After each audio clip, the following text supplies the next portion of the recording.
Good morning, my beautiful woman. Welcome to an episode for Lingerie and Lattes. It is an honor to be speaking here with you. My name is Olivia Drumaga. I have founded Vulcanability in order for women and men to really have a guide on how to create a relationship that lasts and is fulfilling to both people.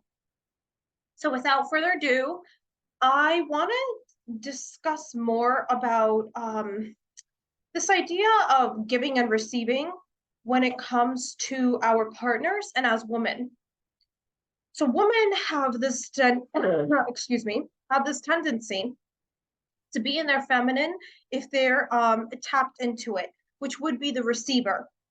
However, normally in our society, we've been more masculine, masculinized. And so it is in our nature now to be used to being more dominating, more in control of the situation, and wanting it to go in our direction. So, in general, we've just become really good at adapting to a masculine world. And what that does to our femininity is it makes it feel foreign and unsafe sometimes. When we step into the receiver mode, it can almost feel overwhelming as why is this so easy for me? Why there's so many good things coming? Is there going to be something bad that happens because of all this good stuff that has happened? So sometimes these emotions can arise in us, even though it is in our nature to be a receiver.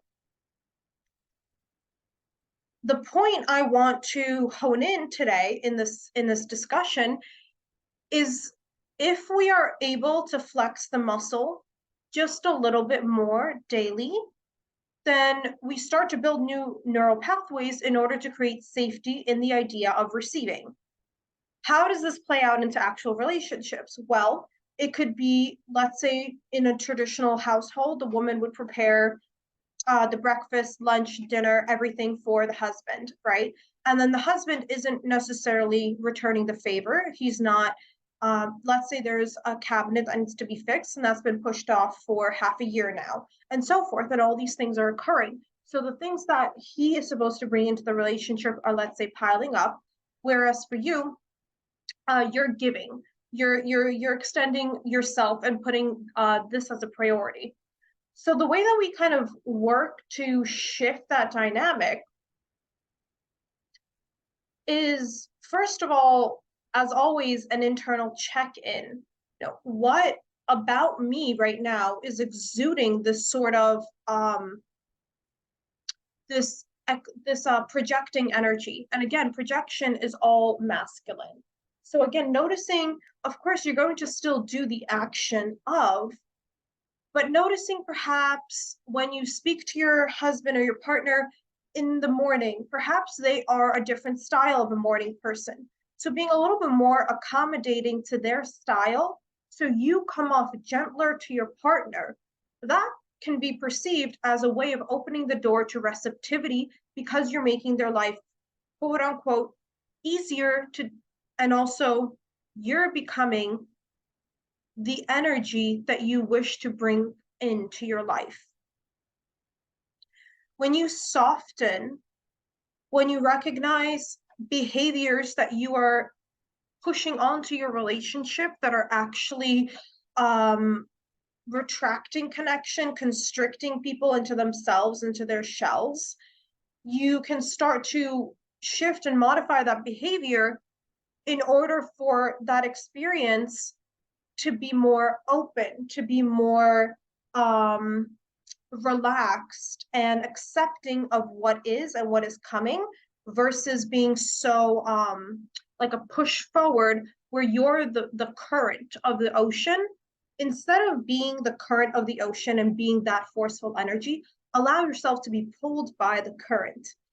And this can feel extremely unsafe, as I've mentioned, because we've been conditioned to move our lives forward in a very forceful and individual manner.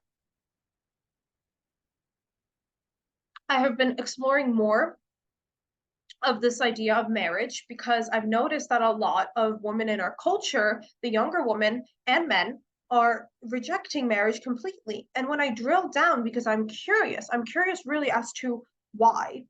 And a lot of it has to do with a misinterpretation or a more 3D perspective of the idea of marriage. But when we come down to the esoteric, or we really rise up to the esoteric understanding of what marriage is, then there is humility and also the ability to put the whole before yourself. And we think that that is bad or against our nature. But really, when we are living life in alignment with that which is our highest self, then we are always going to place the universe, God itself, above us. And so there's always a sense of there is something ahead of me. And when we notice that a relationship can almost be this vehicle for being put ahead of the individual self for the greater good, that's when we can relate the idea of putting your relationship and for the best of your relationship slightly ahead of your own individual desires. I want to put a warning here that this is not a transgression of your boundaries. It is rather yielding. So let me go further into this.